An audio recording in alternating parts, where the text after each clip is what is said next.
大家好啊，我是婚姻红娘凤姐。今天咱就来唠唠这大龄剩女和现代男女在感情世界里的那些事儿，保证让你听得笑中带泪，感同身受。先来说说一位特别的姑娘，咱就叫她小鹿吧。小鹿这名字可有讲究，她姓那个梅花鹿的鹿，就跟《鹿鼎记》里的鹿一个样。她还有个好玩的名字叫哈利路亚露露，听着就很有个性。这名字咋来的呢？她说就是觉得恶搞还好记，随便起的。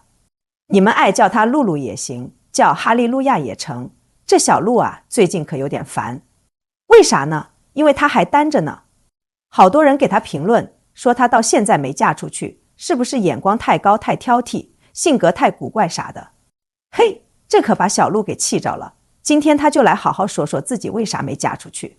小鹿第一个没嫁出去的原因，就是那让人头疼的原生家庭。8岁的时候，她父母离异了，妈妈带着她来到辽宁，那日子过得叫一个苦啊。从8岁到18岁，小鹿就没见过爸爸。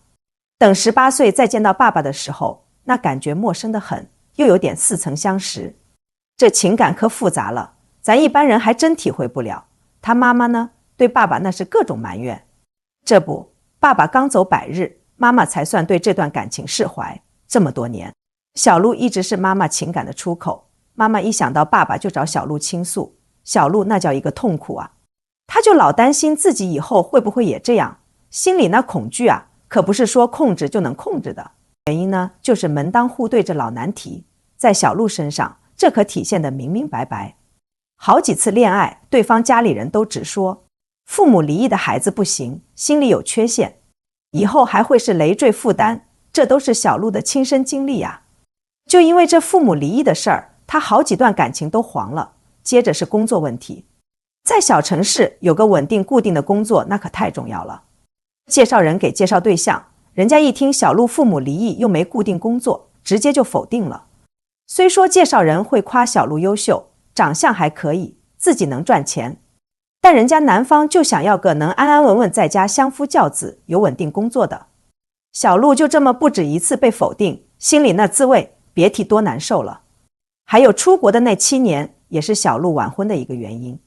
到了国外，身边啥都变了，大家都忙着拼搏奋斗，没人谈情说爱。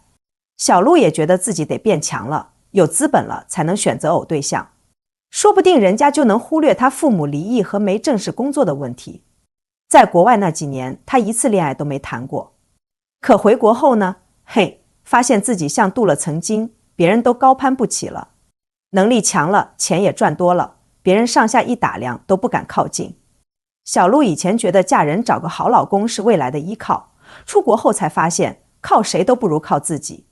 这经历多了，阅历多了，个性也就更独立，性格相对强势了点。他以前还讨厌别人说他是大女人、女强人呢，谁不想做小女人啊？都是被生活逼的。谁心里没一湾温柔的水，都想跟老公、男朋友撒娇呢？小鹿在爱情面前也会撒娇，只是这一面别人没看到，原因就是感情受伤，这可是很多人都有的问题。正所谓一朝被蛇咬，10年怕井绳。小鹿每段感情都是全情付出，朋友都说他像个傻子。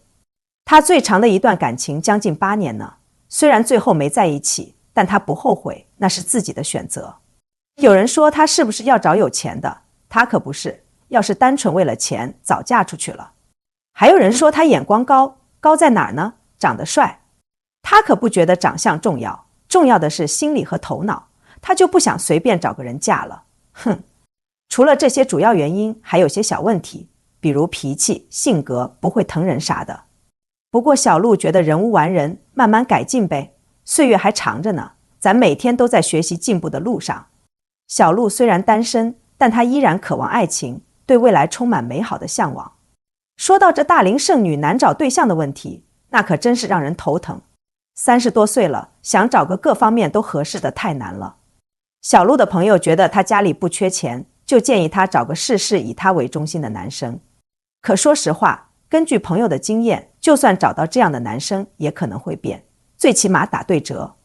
小鹿倒没想过2个人要多不对等，一方要顾及另一方特别多感受，他就想要一段对等的关系，互相喜欢。要说一点不慕强，那也不现实。但慕强不代表一定要找个多有钱的，只要对方有个闪光点，特别吸引他就行。比如小鹿是学美术的，要是对方画画特别牛逼，那确实吸引人。要是对方画画好又赚不到钱，小鹿还有信心帮他变现呢，他对自己还是有点自信的。像这事儿到了30多岁，不管男女都不好找合适的。男生总说大龄剩女最大的问题就是年纪。小鹿想想自己，高中的时候有人递情书都拒绝了，贯彻妈妈不早恋的理念。大学也没谈过恋爱，因为他一定要找本地的，或者肯跟他回当地发展的。后来遇到初恋，家庭条件特别差，那时候小鹿想法简单，觉得女生找个潜力股就行。他喜欢初恋还有个原因，就是他学习好，小鹿觉得学习好能改变命运。小鹿家不是做生意的，就是普通上班家庭，不算穷也没富过。家里就他一个女儿，没贷款，日子还过得去。所以他对另一半的要求就是年入20，身高1.7米，大专以上学历。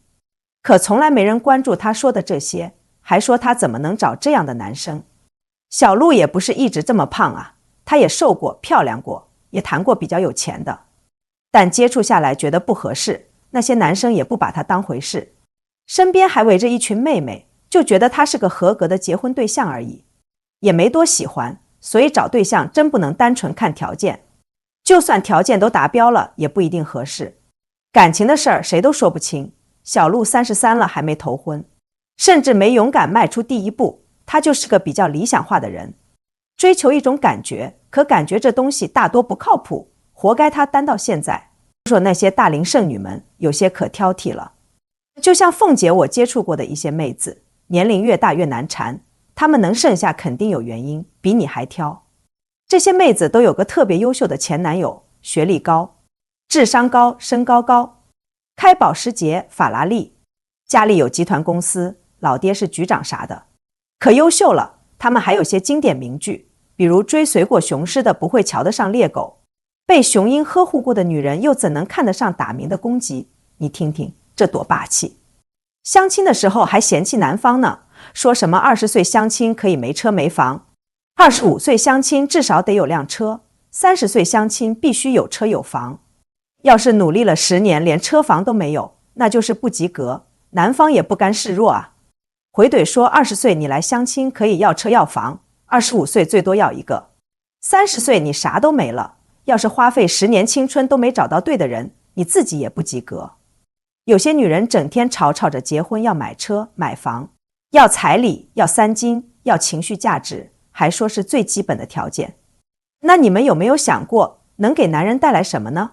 会洗衣做饭相夫教子吗？会孝敬公婆伺候父母吗？会做男人成功背后的女人吗？还是仗着性别优势要求这要求那呢？现在广大男同胞也很现实了，既然一个人过得好，为啥要找个女人来降低生活质量呢？不用考虑买车买房，也不用考虑谈恋爱结婚的花销，只不过很多男生不喜欢在网络上造谣生事罢了，可不代表有这种想法的男生比女生少。男生说实话70岁都能生，女生呢45岁还能生吗？所以如果一个女生跟你谈了好几年恋爱提出分手，你应该感到庆幸，把彩礼存银行换下一个。作为男人，要是一辈子不结婚不买房不生孩子，最大的困难其实是在意别人的评价。